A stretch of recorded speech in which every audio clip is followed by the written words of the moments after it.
Wow, nice gingerbread house, Zach. Oh, well, that's actually Jess's side of the house here. Oh, nice. That's Gingy B, my boy. I like Jess's side of the house better.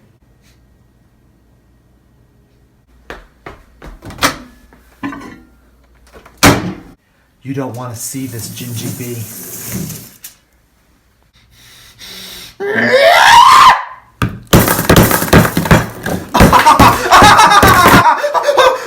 Gingy B! Zachary, Gingy B, it's gonna be okay. you can't save me. Shh, shh, shh, shh, shh. It's gonna be fine. Come on, hang in there, man. You're a fighter. You're a fighter, Gingy B. No, Zachary, it's my time. I'll always remember you. Hello and welcome to our workout. I am Ishka. And then falafel. And today we're going to be showing you some pre-wedding workouts. First we'll start with the crunchies.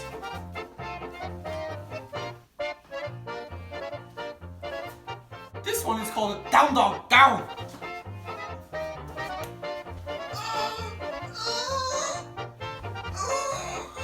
Next we shall be doing the bow and the arrow. I am the bow. And I am the arrow. This one is called the ultimate plank.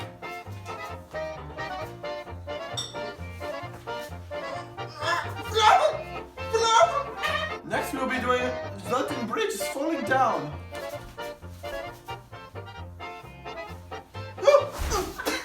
Falafel, you off! How could you We're do this? on. Thank you for joining us. Till next time when we have the puppies in his house. I love puppies.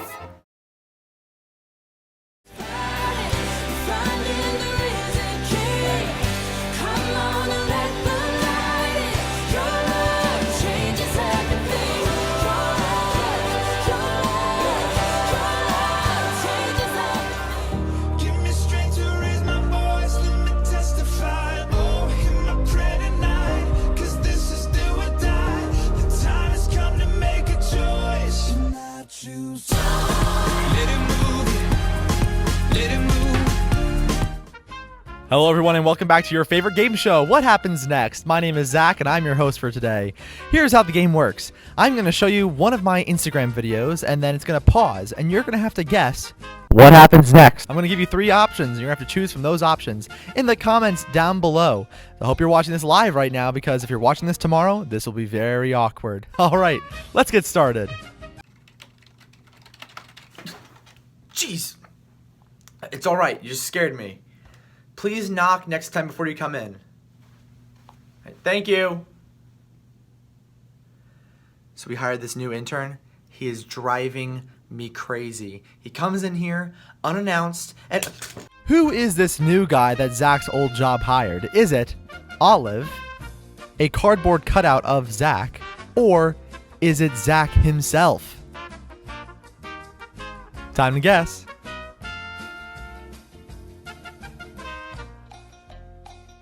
Oh, come on, you got this. You know what this one is. We've never seen this video. It is an old one. Time's a-ticking.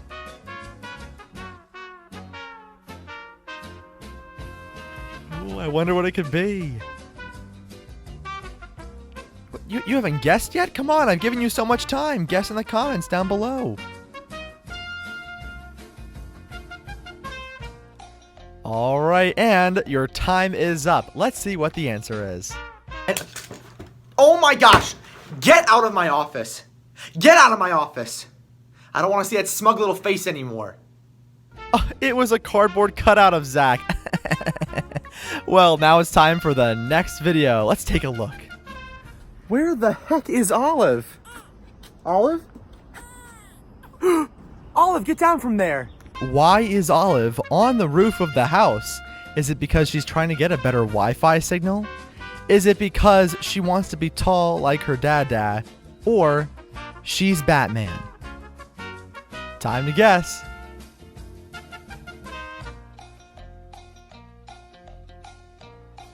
Come on, why don't you guess? There's nothing to lose. I mean, if you're wrong and everyone sees that you're wrong, they might judge you for all of eternity. That won't happen, though. Don't worry about that. It's just a game. Come on, just guess down below. Time's a ticking. You're running out of time. All right, I'm going to call it. Time is up. Let's see what the answer is. Olive, get down from there. What's that even supposed to mean? Get down from there.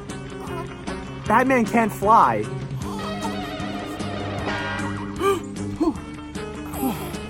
You okay? It's time for our third question. Let's take a look. Guys, something is missing. I feel like we forgot something back on the road. I think it might have been in like North Carolina or South Carolina, but I don't remember what it was. Well, Zach, we're already in New Jersey. We can't turn back now. All right, what was left behind in this clip? Was it Zach's grandmother, Zach's Costco membership card, or was it his daughter, Olive? Time to guess. This is a tricky one. What could they have forgotten?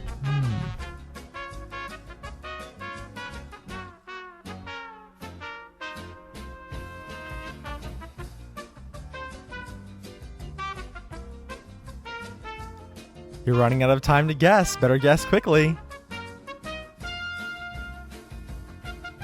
I wonder if anyone's gotten 2 points already. Maybe they can go for 3 for 3. I don't know. All right, your time is up. Let's see the answer to that question. If I can't remember what it was, I guess it couldn't have been that important. Okay, guys, I'm finished in the bathroom. Guys?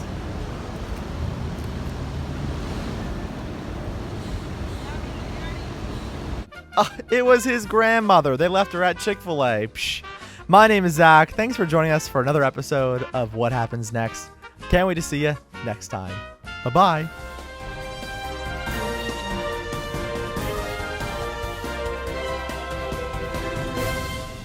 Welcome back to Breaking News, the news show where I break things to help with my anger and you get informed.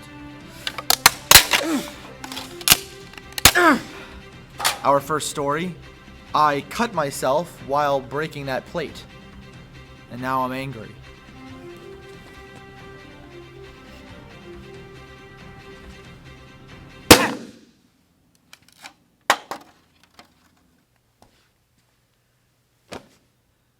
Our next story, Common Ground, ends this week. This is our last Wednesday night Common Ground. But fret not, because this summer we've got a lot of big plans, so be sure to stay in tune and watch for those. Though I am upset that this is our last session.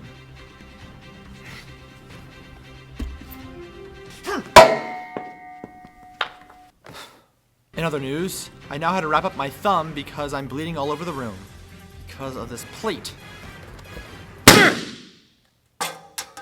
Our next bit of news, while the videos may be ending for Wednesday nights, we still have plenty of other videos that will be coming out on this channel, so be sure to stay tuned because Jordan and I have a lot of fun things in mind. And with all that said, there's just one final thing to break, and I've brought in a special guest today to break this last item. Eddie, come on in.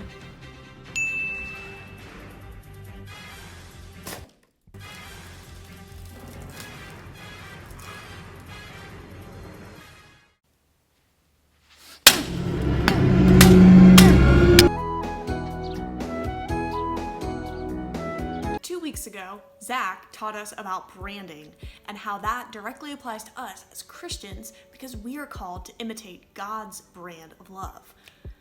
I want to talk about that tonight to spin off that concept and talk about spiritual gifts and how those are ways that we can imitate God's brand and live out the gospel together. John Piper is a famous theologian and pastor, and he said that a spiritual gift is an ability given by the Holy Spirit to express our faith effectively in word or deed for the strengthening of someone else's faith. So if we look at that definition, we see that spiritual gifts are different than personality or strengths or other gifts. Take encouragement or administration, for example. I have plenty of non-Christian friends who are really good at organizing things and have the gift of administration, and plenty of other people that I know that are really good encouragers. But does that mean that they have the spiritual gift of administration and encouragement? Not necessarily, because spiritual gifts are different than just regular gifts. So remember what John Piper says the purpose of our gifts is, of the spiritual gifts. Well, he bases his definition off of what Scripture says. So let's check out what the Bible has to say about spiritual gifts. In 1 Corinthians 12:7, the writer Paul says, "Now to each one, spiritual gifts are given for the common good."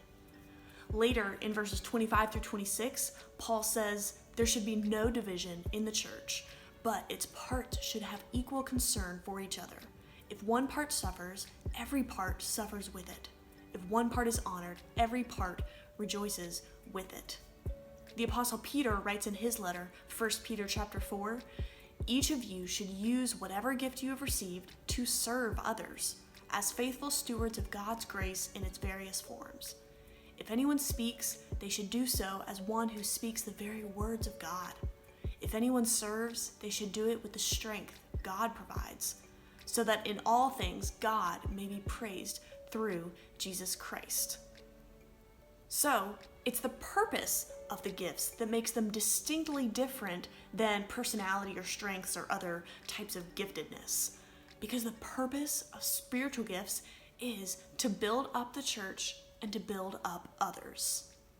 Spiritual gifts are talked about a lot in the Bible, in the New Testament, but there's not really one specific place that has a complete exhaustive list of all of them.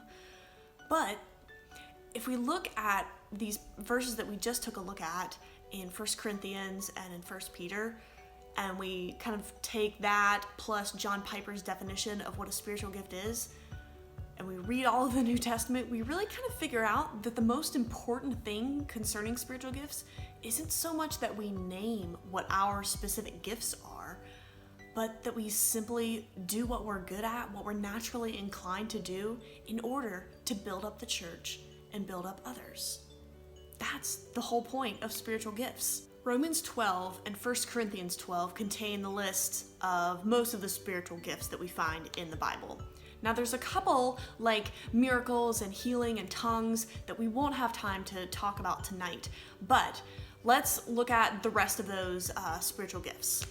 There's leadership, administration, teaching, knowledge, wisdom, prophecy, discernment, exhortation, shepherding, faith, evangelism, apostleship, service or helps, mercy, giving, and hospitality. Now, those words might seem kind of confusing, or maybe you don't really understand what some of them mean. I understand. So how about if we describe them this way? Directing, organizing, teaching, learning, problem solving, speaking out, discerning, encouraging, mentoring, believing, evangelizing, pioneering, serving, comforting, giving, welcoming. You might read this list and think, well, I'm not really sure which one of these I have. You're not alone, and it's totally okay that you don't know right now. Like I said, the most important thing that I want you to learn tonight and be able to apply the rest of this week isn't necessarily figuring out what your top 3 spiritual gifts are, though I would encourage you to do that. But really, Jesus wants us to do what we're good at in order to build up the church and build up others. That's the whole point of spiritual gifts. Now, it can be helpful to take a spiritual gift assessment. In fact, I'll encourage you to do that.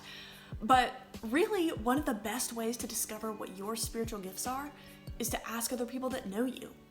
Ask people, because if someone else can identify it in your life, it means that you're actually using it. It means that you're actually living it out and using the gift to build up the church and build up others. I mean, think about it. We don't even have to know or look at Zach's spiritual gift assessment results to know that he has the gift of hospitality or welcoming. He's always smiling. He's always a warm, friendly presence whenever you walk into a room. He makes people feel less awkward and more comfortable. He's using his gifts to build up the church and build up others. And Shannon and Angela, I mean, They don't have to take a spiritual gifts assessment to know, for us to know, if you've spent any time around either of them, you know that they have the gift of exhortation or encouragement, because you always leave conversations with them feeling lifted up and encouraged. Don't even get me started about Faith and Joseph's gift of discernment, Ben and Jocelyn's gift of pioneering, Emily and Ty, they have the gift of service or helps. Not to mention Cammie and Anna probably have the gift of mercy. I could probably go down the list and attach each one of your names to several of these spiritual gifts. So seriously, ask a trusted friend or a mentor or small group leader, or maybe even your parents, what gifts they see in you. When I go back to Romans chapter 12 and 1 Corinthians chapter 12, and I look at the greater context of both of those passages where you find those kind of lists of spiritual gifts, there's a word that keeps popping up in those passages and even in the greater context in chapters around those verses. And you know what it is? It's love. Zach talked about this word in his lesson about branding. He said that if you really boil it down, God's brand could be called love. Many of you might know where in the Bible many people call it the love chapter in the Bible. Anyone want to take a guess at where it is? Or maybe you know where it is. Yep, it's 1 Corinthians 13. Now, if you've completed preschool, which all of you have if you're watching this video and you're in middle or high school, you know that 1 Corinthians 13 comes right after 1 Corinthians 12, which is where Paul writes about spiritual gifts. And 1 Corinthians 13 is all about love. So, if any of us were thinking about getting prideful about our own spiritual gifts, Paul just knocks us right back down. I mean, he says that if we are going to use our spiritual gifts to build up a name for ourselves, to build up our own brand, as Zach might say, or just to show people how spiritual we are, he says that we're nothing. I mean, in his words, he says that if we use our spiritual gifts and we don't do it out of love, we're no better than an annoying noisemaker, and we don't gain anything out of it. So, if I do want you to gain something out of this lesson, I want it to be this, that we should use our spiritual gifts to build up the church and build up others. So, do what you're good at. Do what you're naturally inclined to do in order to build up the church and build up others. Let's use our gifts in love. Let's love each other and build up God's brand of love and make that famous. And if you don't really know how to put your gifts to use, ask me or Zach or your small group leader or maybe even your parents. And then ask God. Ask Him to show you clearly how and where you can use your gifts to build up the church and build up others. Because if you're not going to use your gifts in love, you're no better than the most annoying song in the world. It's something about the girl that just makes my head wanna twirl. Okay. So now that song is going to be stuck in our head the rest of the nights, I want to remind you the thing that I want you to learn from tonight is that I want you to use your spiritual gifts. I want you to do what you're good at and do it out of love so that you can build up the church and build up others.